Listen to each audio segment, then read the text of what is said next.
Fist. Wait, let's. Away from this. Yeah, let's. I can scoot closer. No, you can, but you can adjust it. Dun, dun, dun.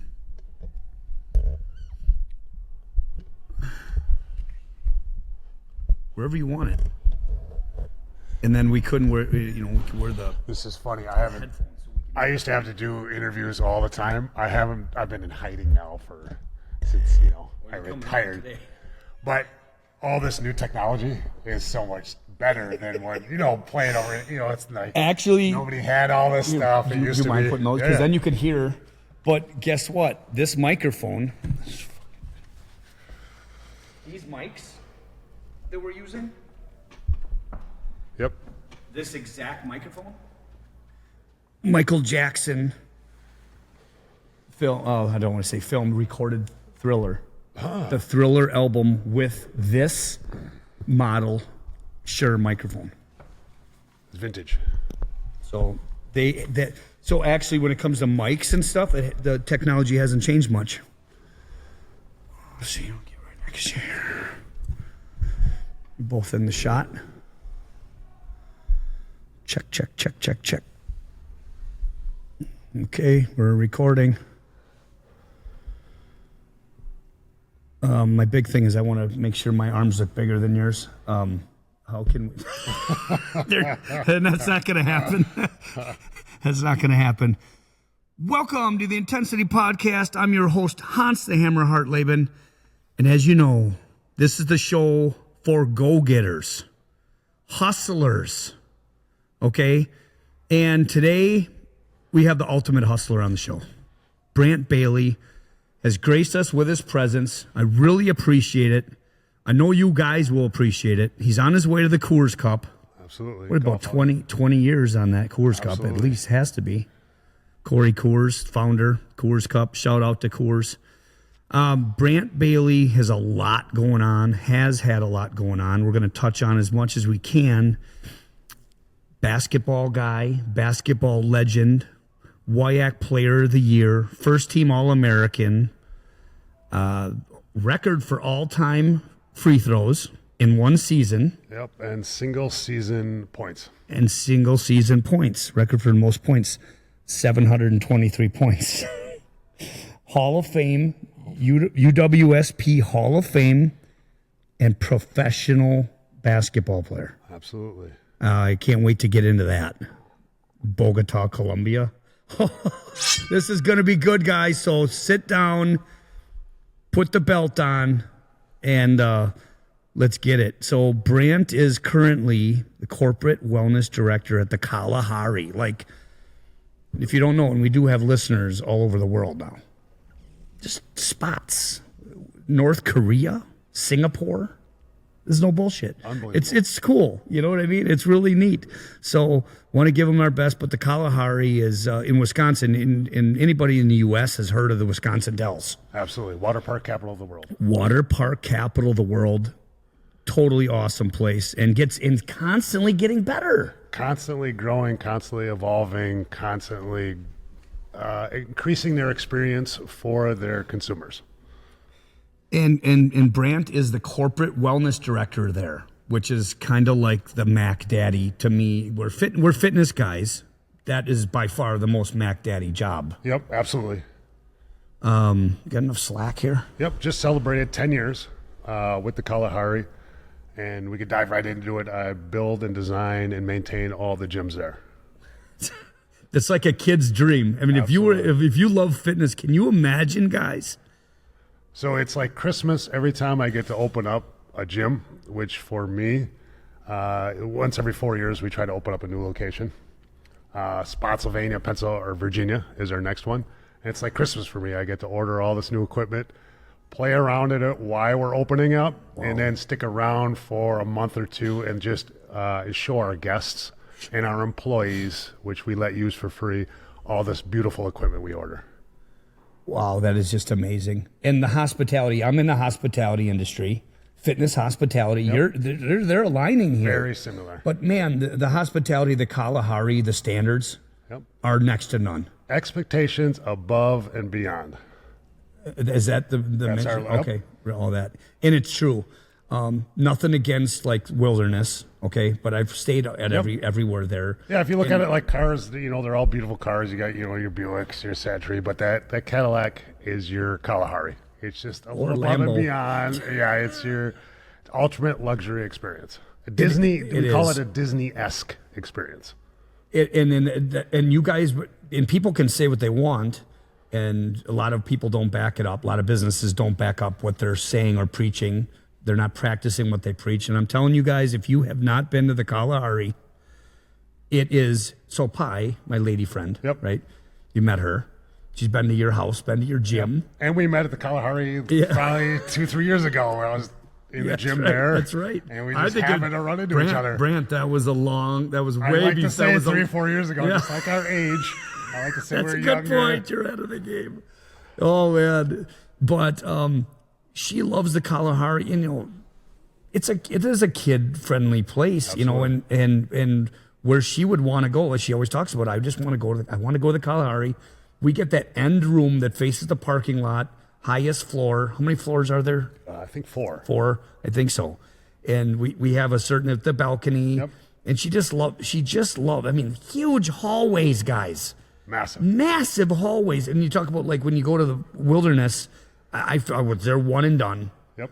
Tiny, enclosed, and they just keep adding on. I'm not comparing the two because there is no comparison. I agree. But for people, I hear people, I go to the Wilderness. We're going to the Wilderness. That's great. I don't poo-poo on it. But have you gone to Kalahari? Oh, no, we haven't gone. Well, it's you might not go back anywhere else once you. It's the truth. Let's keep going with. I'd like to know more personally about what you do exactly. So I know what you do. Tell us about some of your experiences with ordering equipment. You started here in the Dells. Yep. Actually, I was actually coaching here in 2014, 2015 as the strength and conditioning coach for the Pointers basketball team. And after we won the national championship in 2015, I was hired immediately. During that process in the summer, I was working at Kalahari training the executives, and I was actually hired away. I was going to be a basketball coach, and they actually talked me into it, and I fell in love with hospitality. Just helping the guests, seeing their eyes as soon as they walk into this gym, it's just an experience like no other. And from there, and that was again 10 years ago, I went straight to Pennsylvania to build that gym, stayed out there for 2 years, and then again, got kind of sucked back for the corporate wellness feel of our headquarters in Wisconsin Dells. Been there ever since. It's super attractive to me because of the hospitality thing. Yep. Okay, so real quick we have this rehab subs lab. Okay, so we sell supplements. Yep. Sell protein, pre-workout. And I don't know how to do it that well because I'm a services guy. I can, create, a bottle of water, walking in and services to me, something that I have more control over and see more value in is a lot easier for me. And just selling products is a whole different game. It is. So I'm all into services, especially hospitality. And they go hand in hand, right? You provide that service that people want and they appreciate it. And not everybody's good at hospitality. I agree. Like there's my dad. Okay, go to my dad's house. You have to ask eventually after you're there 3 hours, can I get something to drink? Well, no, I need it. I don't have anything. I'm sorry. There's a certain type of person I agree. that's good at hospitality, and it's the same person that can throw a party. I agree. Everything's there. The music is at a certain level, right? Hosting and servitude. So if you could serve others, it kind of goes hand in hand because you can never really relax yourself. You're always looking to make everybody else around you better. Same as a coach. Coaches want their players around them to be better. Same as a gym guy, they want all their clients, everybody to come in to be better. So that's kind of what your servanthood and serving others come big into play. That's really interesting. So again, and servanthood goes with hospitality. It all kind of, like you said, it's that kind of person that kind of craves that. They get more enjoyment out of helping others than they do themselves. And I was telling you in the green room before we got on that I went to a fitness event a couple weeks ago, or I think it was just last weekend, actually, yeah. and I didn't have that position of hosting or hospitality. I showed up as a spectator. Yep. I was lost. Yeah. Honestly, I didn't. I was completely lost. Hard to enjoy, right? When you get it was that very other hard. side. You know what? You nailed it. It was very hard to enjoy, and I couldn't put my finger on why I wasn't having a good time. Yep. So I had speaking of nothing to dads, do my with- dad would be the same way. If he went to an event, he'd grab a towel, or he'd grab a water bottle and ask people if they want water bottle. He'd be trying to jump in and Yes. really help, especially at a competitive event. Is that where you got the hospitality side? I think absolutely. And hospitality kind of grew on me. He said professional basketball player. I played 13 years professional basketball in 9 different countries. I lived in and out of hotels my whole career. So I found great enjoyment out of that hospitality environment. People, like, even when you're sitting in the lobby, somebody walk by, how you doing today? Where are you from? That's hospitality. Yeah. It just makes you feel good, and that's what I kind of like surrounding myself with. Man, and this guy's a fireball. I mean, I don't know if you're watching. We have this. This is available on YouTube, but you bring. Just being next to you, you bring such a great energy. I'm not around enough people like that. I think they're very rare, and when you do, they attract other people to them, and that's why you really know when you meet somebody with that high energy. They kind of have a little force field, and they kind of suck people into them. Yeah. So it's invisible. It's non-tangible. Yep. But it's real. I agree. And you're really into some deep health type of. I don't know how else to say it. Homeopathic. I think anything for me that's sports that helps you improve life or sports enhancing. So I really disagree with anything that inhibits your goals or your dreams. I'm kind of like anti-alcohol because all those kind of things point you in the wrong direction. So anything that makes you live longer or feel better, I'm actually big time supporter, and I'll try to live my life like that. Yeah.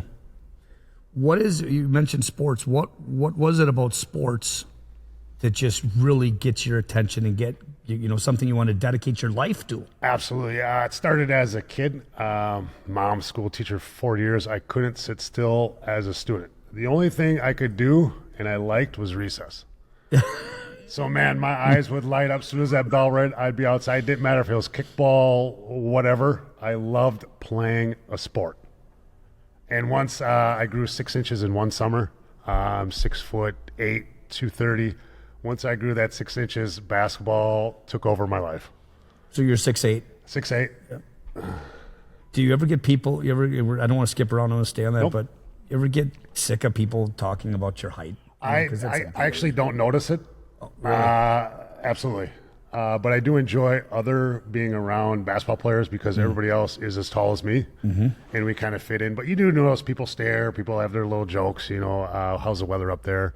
But how many times have you heard that one? But I agree. But it's just, to me, I don't feel as tall as I am. Interesting. It's just, I've been tall. I've grew into my body. Like I said, in one summer, I grew 6 inches, and it feels normal to me.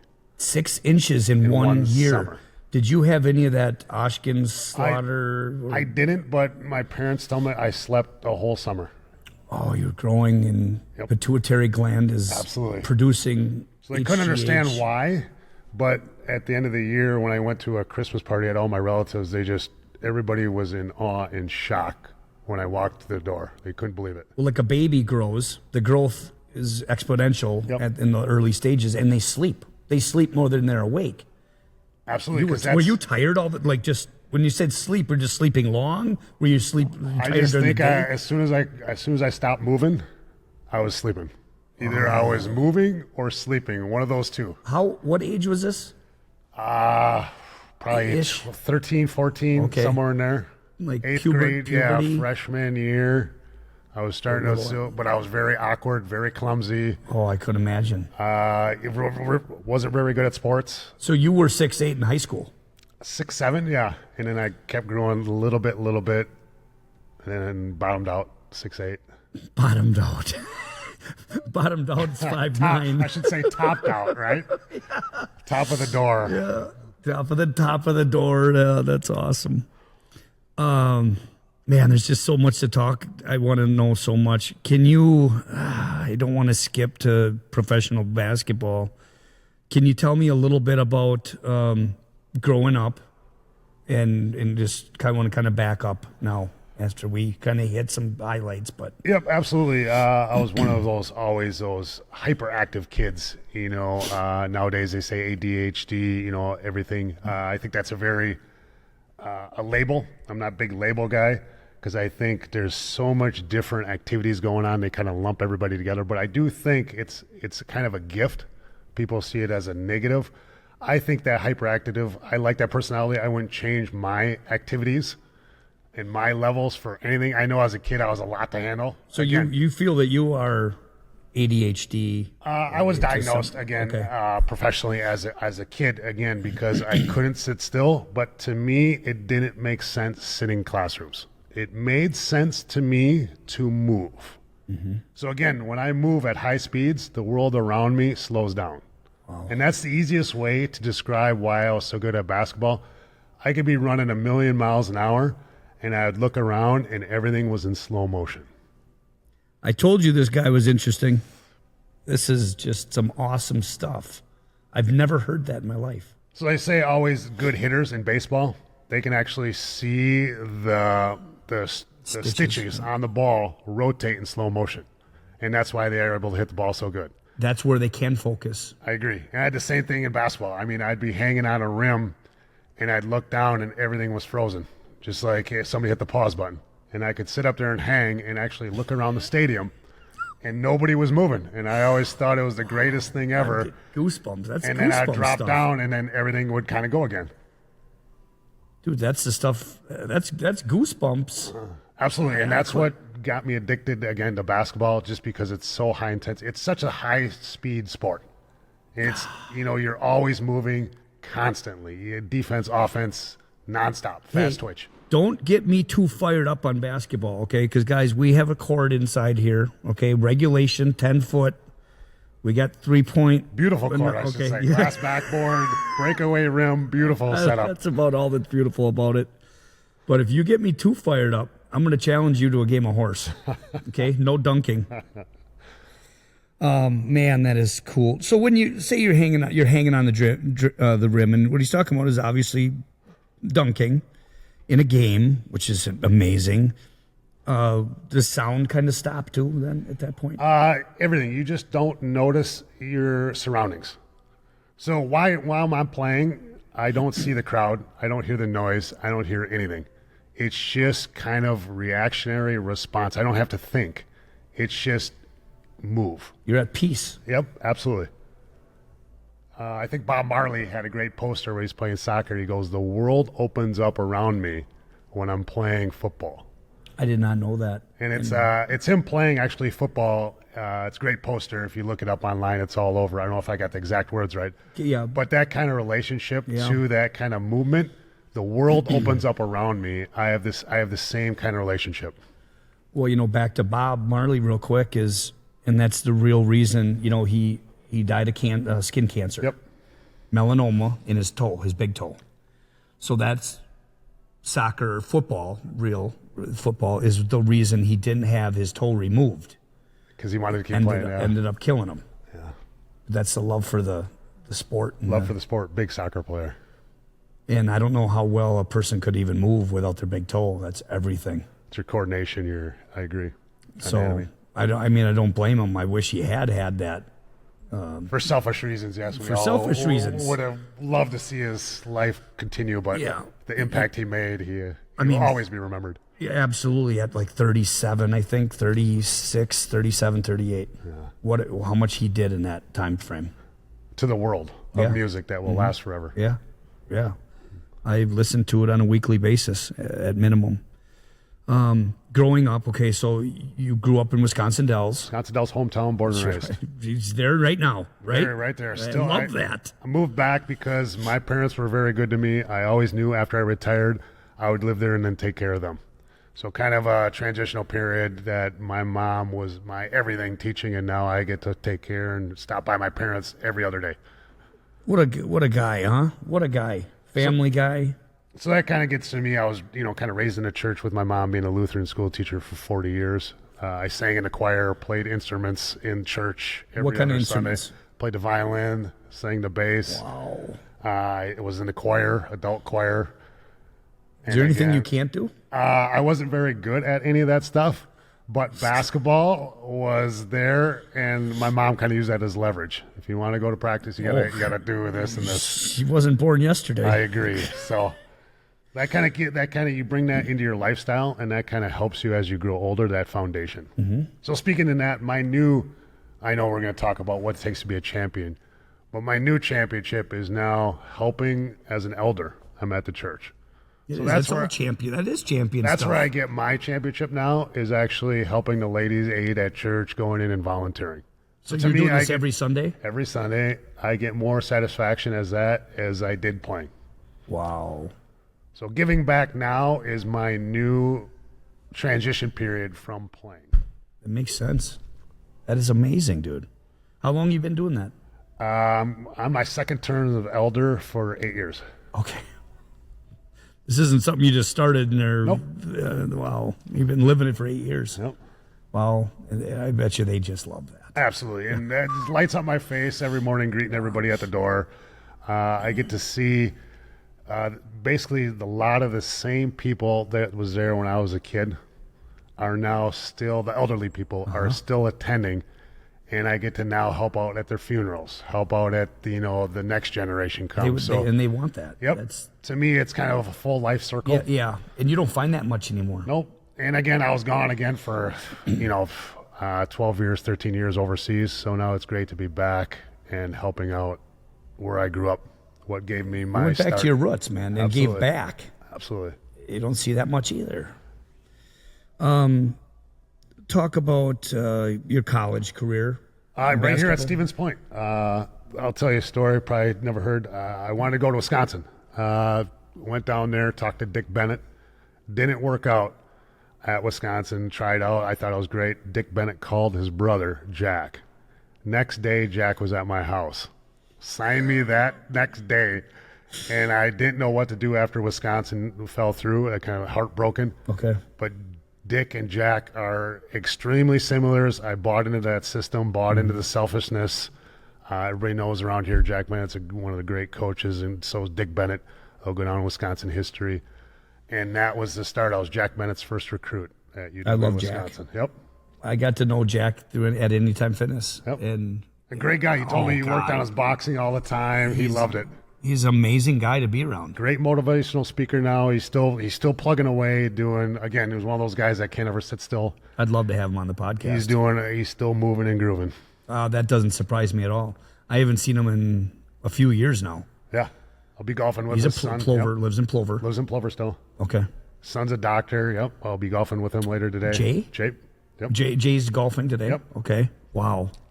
Oh, what a cool thing. So you set some records in college. Absolutely. You're still there. Really blossomed my senior year. Again, standout year as a senior. Couldn't ask for anything better, and I think it'll go down in history. The WIAC history is one of the greatest senior years ever. Oh, man. I mean, I knew you were good and stuff, but I looked in a little deeper and just was like, I didn't know, like the free throw things.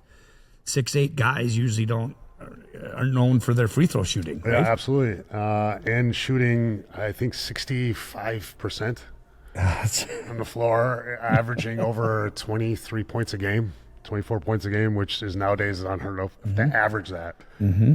And playing in a system where if I got to 30, I was pulled out because we were a team. We weren't allowed to individually, the sum of its parts are greater than the whole, which is Jack Bennett's great philosophy, Javolt. So if one person was not a leader of the team, it took a whole team. So ever I got to 29, 31 points, I was pulled out and sat. So a lot of these records I could have blown out of How'd the you feel water. about that at the time? At the time, I bought in. I was all bought into the system. So there was no complaining. The system's definition of more a good important. leader. Absolutely. Get you on board to their way of thinking. Absolutely. So I trusted Jack, and if he wanted it that way, and I understood, it wasn't about my career. It was about us winning, going for a national championship. And we tried to do, as a team, whatever it took to get to that national championship. Is that one of Jack's best qualities, you think, or attributes was getting people on board to Absolutely. And any great coach, and him is so, and it's his presence he has of bringing everybody together, like you said. Everybody, he gets their best. That's amazing. Yeah, and he's an amazing guy. got to know him pretty well. He's a fireball. Absolutely. Absolutely. He always, one of his greatest quotes is, you got to have a fire in the belly. Okay. That kind of most people describe it as a butterfly effect. When you get nervous, he calls it a fire, which is, takes it to the next. It's not nervousness. No, it's not it's a burn. It's a fire in your belly. It's a passion, a driving, burning passion. Don't you feel sorry for people that never have, or they don't find? Don't you feel that everyone has some type of burning passion that's out there for them? I agree, but some people, might be knitting, and that's what they get excited about. Yeah. Us in our, physical life get that more physical feelings. But what about the people that just, people like this? I agree. They just, they go to their 9 to 5, and they're looking forward to the weekend. The whole week they're looking forward to, and they just, I know more people than not that haven't found their burning passion. Never have found it. And I think you got a great gym where if somebody walked in, they get to expose that fire, that boot camp, that intensity, and that it's addicting when you get into it. When you go all in, like you said, but you have to be committed. You have to go all in. We have found, or they have found us, that 40, 50-year-old human beings that didn't have anything until they have said that. And they can transform. I've seen the pictures as soon as I walked in the door on the right. You see people transform their bodies.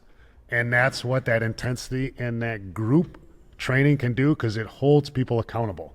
Yeah. It's very hard to work out by yourself. I strongly recommend going to classes.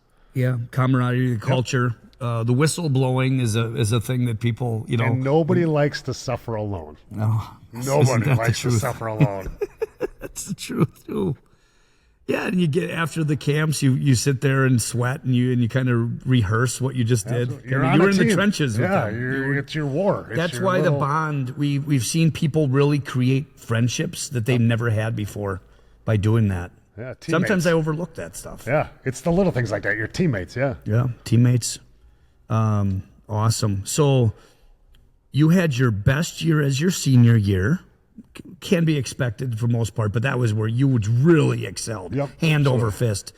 And then how did that work? Were you getting it with you being recruited into the pros? That whole life? I don't know anything about that. I wish I was in nowadays times where these college players are getting paid. I would have loved to get paid for college. Yeah. Again, we were Division III, paying for everything out of pocket.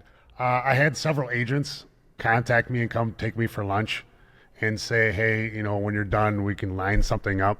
You're a special player. And I knew that's what I didn't go to college to get a degree. I did get a degree, but I went to play basketball. And then I came back and got my master's. So I did. Thanks for my mom. She really pushed that to get the education, but I knew I was going to play somewhere, or somehow I was going to play. How exactly did it go down? I had a choice between two agents that really stood out to me. My dad liked one, and that's the one I went with. Did they go to your house then? Yes. They kind of they want a relationship with your family, and I kind of went with that guy who really my dad liked.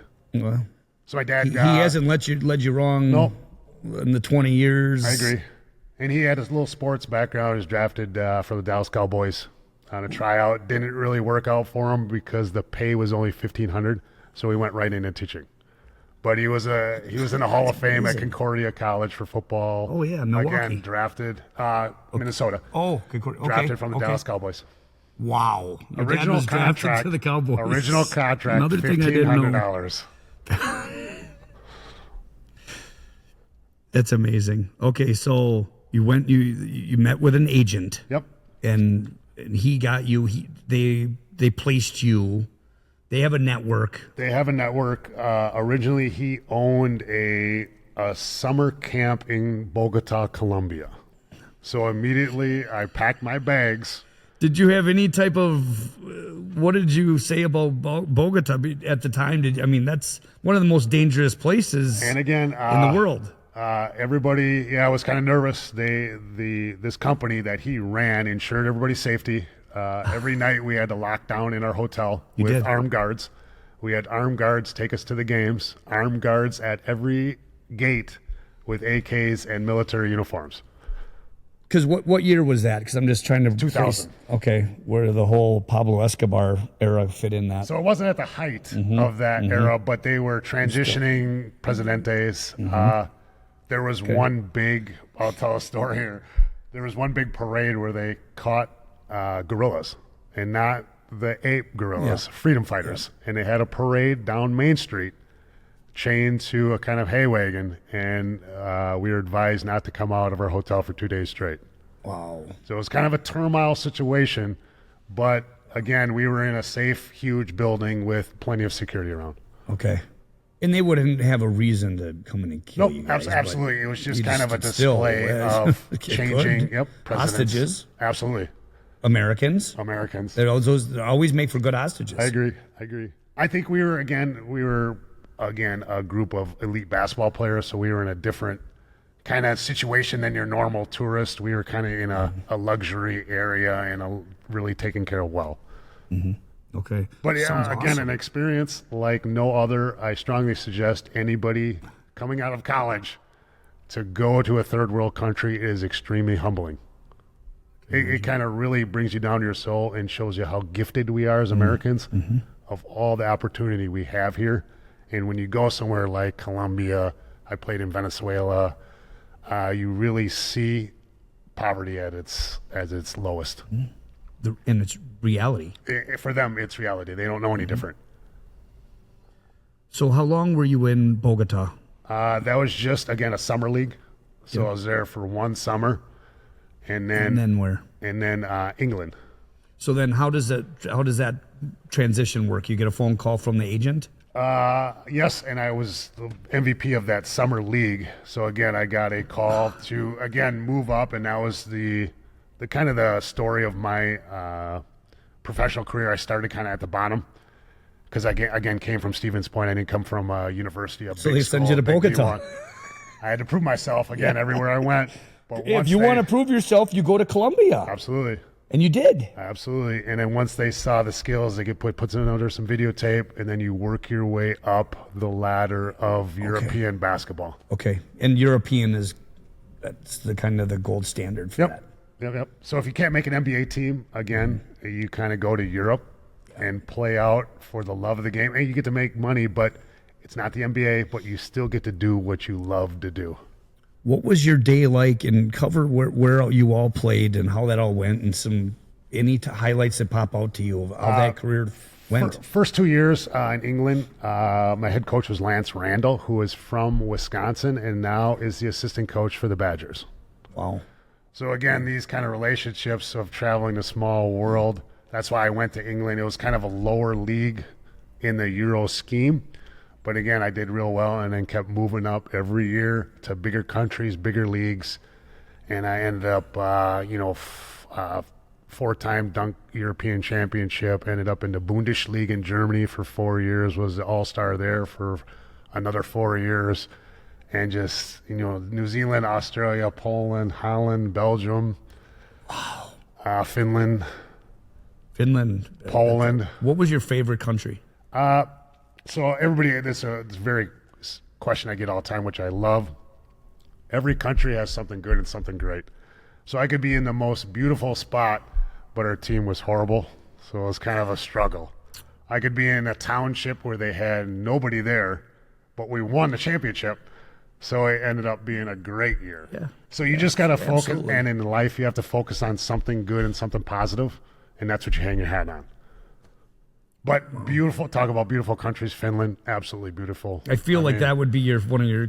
He's got this Finnish sauna, and they're known for saunas. I've been to his house in the sauna. Yep. Tell us about the sauna and jumping in the river. Talk about lifestyle changes. I'm sure we'll get back to this. That's one of the things I picked up big in the Nordic countries is their lifestyle of sauning. So as a team, we used to, after every game, we used to sauna. The whole team, they used to book these sauna events. We used to go in as a whole team. You get to swim, sauna, cold plunge, That was lift back some then. weights. Yeah, way back when. Now, I mean, people didn't. Cold plunge is just here. They've been doing that over there since the Vikings times. I mean, I think they threw their babies in the ice water, and if you didn't survive that, you weren't strong enough to be a Viking. I believe it. So Beautiful culture. I actually got a barrel sauna at my house now, and I was just in the Wisconsin River this morning, 15 minutes in the sauna at 2 something, and then I try to go 2-3 minutes in the Wisconsin River. 2 to 3 minutes. Yep. You just kind of swim out. Yep. And I'll float for a little bit and then kind of swim back. And then on my way back, I'm blessed to have the river in my backyard. From the way back to my house, you start your celestial sleep cycle by standing in the sun. Okay. So the sun starts your sleep cycle first thing in the morning, and then when the sun goes down, you try to go to bed. So that way you're on a cycle that's coherent, again, with the earth and all naturalness. I'm not a big tree hugger, but I do believe in earthiness. What does that have to do with your circadian rhythm? Same kind of thing. I think your sleep cycle, circadian rhythm, all that kind of blends in. And then again, you're going barefoot. So you're earthing as you're grounding. walking. I got a grounding pad at my desk. Spreading out your toes in the sand. I have a little sand. I dump in sand and try to spread out my toes, try to center everything. Yes. It's good because of the electrons. Absolutely. We're getting all this. Look at all this equipment we have in front of us that's putting out positive ions. Yep. We need to balance those with negative. And the Earth, correct me if I'm wrong, but the Earth's surface produces negative ions or electrons, I should say, and we're not getting those. And we're not getting enough of those. Absolutely. And the kind of theory that all these Nike shoes and everything are real good for your feet is you kind of go back to the basics.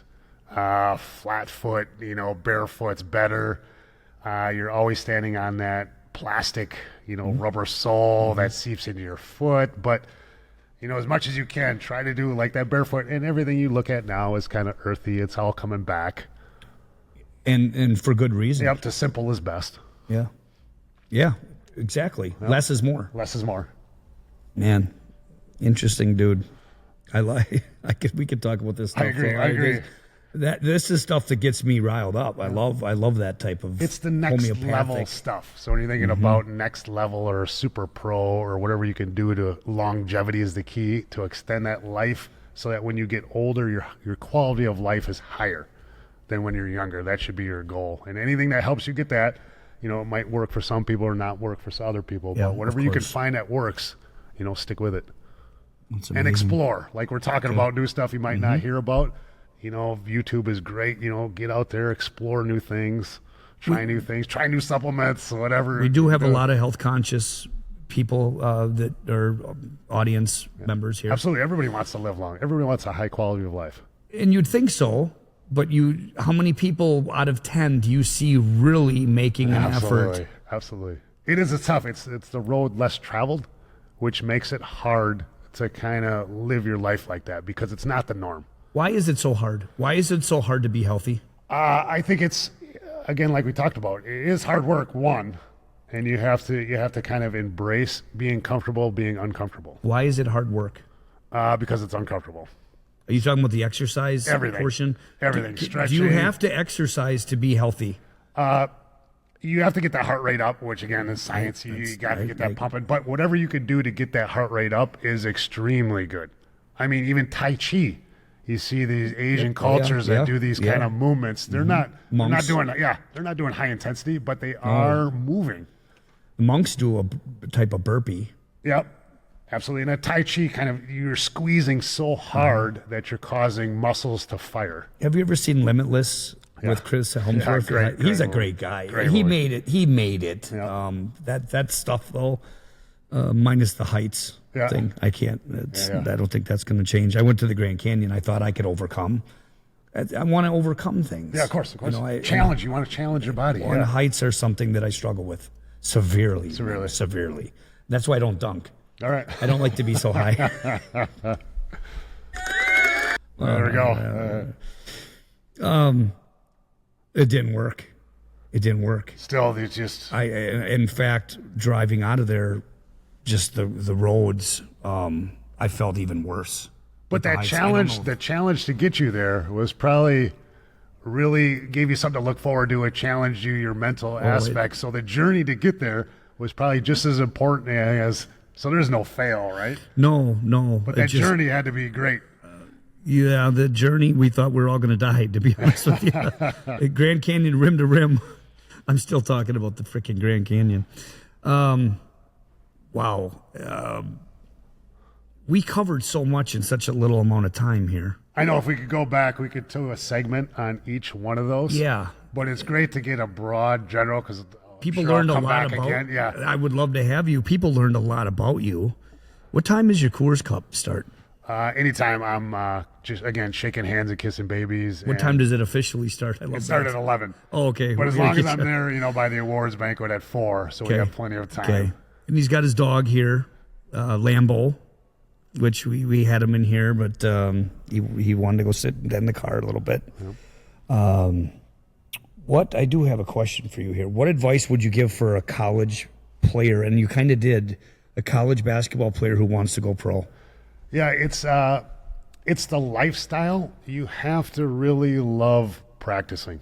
I mean, you're going to be in that gym. If you're in basketball kind of for the glory and to kind of showboat, it's not really for you. Is that a lot of, you think there's a good portion of the basketball players that are there for that reason? I think there's a lot of super talented guys that don't work hard. Okay. That are there just because, they've been talented their whole lives and everything comes so easy for them. They don't know how to work hard.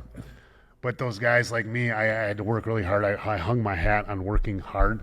And that's why I loved playing overseas, because it's a lot of hard work. If anybody watches Olympic basketball, it's more like grabbing and wrestling than it is NBA. NBA is kind of a show.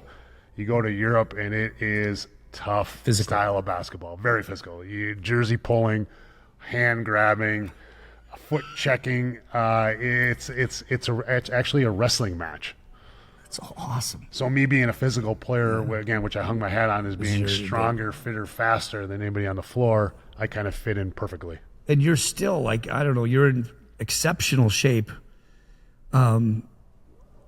What do you? I just picture you having a resort where guys go and you break them down and then you heal them, or not even that deep, but a wellness spa. A wellness spa, your style though, with not the earthy music maybe that you always hear. Not what you guys are picturing. Yeah, I agree. But something with it's a little more edge to it. So your competitive nature is involved in this type of not healing, but this experience. Yeah, lifestyle. So that's kind of like my training style, is to hit it as hard as you can, high intensity again, and then try to heal as best you can. So those two kind of aspects, because it's 50-50, one's pushing the weight, one is recovering. You can't have one without the other. The older you get, for some of our listeners, it takes more recovery time than it does that lifting time. You can't have one without the other is a big one. So it's kind of 50-50. One is pushing, one is resting. So equally as important. Equally as important. And that kind of fit my childhood. If I wasn't moving, I was sleeping. So again, when I grew that... Gas pedal is on or the car is off. Or the left. Either taking a nap or you're out there trying to sprint or dunk. That's awesome. There is something I wanted to talk to you about before we go. With your corporate wellness director position, you train. Absolutely. You're not just setting up gyms and making sure everything's the corporate side of things. Yep, day to day. You're physical. Day to day, I'm training corporate executives. We did a lot of boot camps. We do kind of outreach programs. When I fly to different resorts, we'll do kind of a breakout stretching. I've done like an athletic yoga-esque. I did for the housekeeping. I kind of do for the staff. Just how to move and stretch. A lot of it is just bringing people aware that, if you do stretch, your job is a little bit easier. Do the work before the work. It makes the work easier. I bet that was eye-opening. Absolutely. I bet they loved it too. Absolutely. And I bet a lot of them have never done anything like that in their life. And again, with my size and my background, I get a lot of positive feedback, and I can get people to respond to me a little bit better because it's not a circus show, but I am a little different when I walk in. And you have a resume behind you. I enjoy that people kind of get that response and kind of feel good. And you're not just a tall guy, though. I mean, you have quite the, I'm at a loss for words, but I mean, the resume is next to none. It is, and we can dive in it. In my 4 years in Germany, we trained at the German Olympic Center. So that's really where I got the itch that someday I knew I was going to come back and not be a personal trainer, but do something in the wellness field, because every day we worked with these next level Olympic trainers and athletes. And they really kind of showed me stuff that even nowadays are just becoming popular. And I've known some of this stuff for the last 10 years, because again, anytime you're involved with Olympic training, you're at the highest level in the world of any sport, and the Olympics is the pinnacle, the peak of commitment, time, everything. That's the best of the best. That's the life. Especially when you get to represent your country, it is the pinnacle. Yeah, good point. As far as you training your executives, doing your executive training, you mentioned something about St. Martin. I get to travel all over on people's vacations. Sometimes I get to go and help them stay healthy, which again, if I can keep executives healthy and able to do their job better, then I'm helping the company and doing my role just as being a part of the team of basketball. Mm-hmm. Everybody can't be the superstar. You need even those managers, even those guys that tape ankles. Everybody's part of the team, and you need a team to be successful. So if I can do my role and help somebody do their job better, and even though I'm behind the scenes and I don't get the credit, I still feel just as important as everybody else. Yeah. The gym in Kalahari is a non-profiting room. Everything else makes money except for the gym. Okay. So, but that's why I love the gym, is because we got dumbbells up to 100. You should see people's eyes as soon as they walk in. No hotel gym has dumbbells up to 100. I have a Jacob's ladder in the gym. I got full cage bars, bumper plates. Yeah. That's what people love to see. Did you have to pull any teeth by getting that? I know you all wanted that. But it's an uphill battle all the time, because again, it's a non-revenuing gym. Well, you got to go to your ceiling, right? And then you get pushed back, and otherwise you don't know where it is. I raised the ceiling in a couple of locations. Okay. Bulkheads. Who has the craziest gym out of the Kalahari? Which right now city? It's Texas, just because everything's bigger in Texas. Yeah. A couple of rigs down there, sleds, tire flipper. Did you get turf? A couple runs nope, there was turf in PA, but I put in the turf running machine, where it actually simulates turf running, but it's on a sled machine that just moves ice. Never seen that in my life. So beautiful equipment, again, that people have never seen. All of a sudden you walk into a hotel resort, their eyes go crazy. Oh. They drop the kids off, and the rest of the day the adults get to play in their fantasy place, and the kids get to play in their fantasy place. Yeah, that's so cool, man. That's cool. Well, I would love to have you back on. This was completely interesting to me. I know the audience will find the same way. And I know there's a lot I'm going to be coming back. I wish I would have asked you about this. I wish I would have asked you about that. Yeah, again, there's so much. There's a million stuff you could talk about, again, because I lived kind of a vagabond I just want to talk. Okay, sure. We're traveling. I've always lived out of a suitcase, and again, I did that for 13 years. But that kind of lifestyle it takes its toll, and it's not for everybody. Right. So I had to stay in shape all the time, so I never got out of shape. So I will never in my life get out of shape. You're never going to be. I know you that much. So then a lot of the older vets, when I was a rookie, told me, when you stop playing, you should stop playing. Period. Don't ever try to make a comeback. Just stay in shape. Just keep moving. There's no such thing as off days.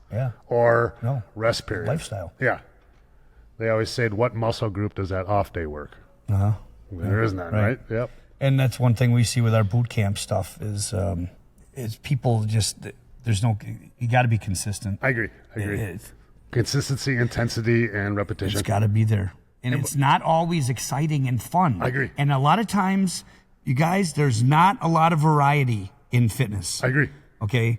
I struggle sometimes, our clients, they want so much variety. I agree. In working your quads, okay?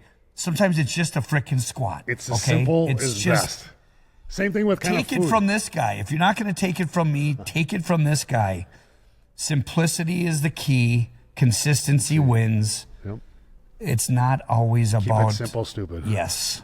Same thing with kind of food. You don't eat crazy food. That's the big one. I'll share some insight. I kind of eat the same thing every day, and I have almost my entire life.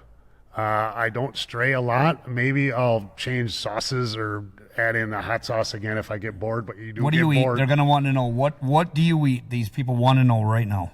So easy trick I learned when I was young to get protein is my bowl of cereal, well, whatever healthy cereal you have, I take a scoop of protein and I put it on there, mix it up with milk. So that way, first thing in the morning, 30 for 30 for 30, 30 minutes upon waking up, you're eating 30 grams of protein, and you do 30 minutes of stretching or movement.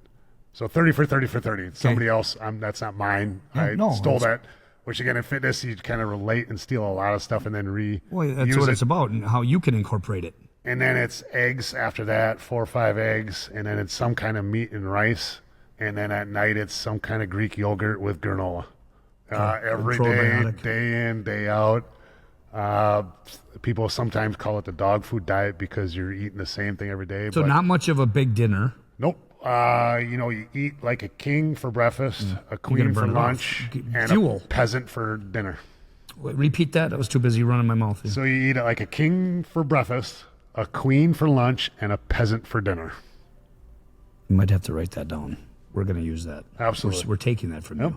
So that's what I try to do when I wake up, 4:30, 5. A king, a queen, and a peasant. 5:30 every morning. As soon as I wake up, I try to eat, a breakfast, and then an hour later, I'm eating my second breakfast, kind of like the hobbits do on Lord of the Shire. Your first breakfast, your second breakfast, your third breakfast, then your halvesies. But then after your lunch, you start to dwindle down, and then your dinner, you're just kind of eating something, just to kind of chew, rice cakes or whatever, or something light.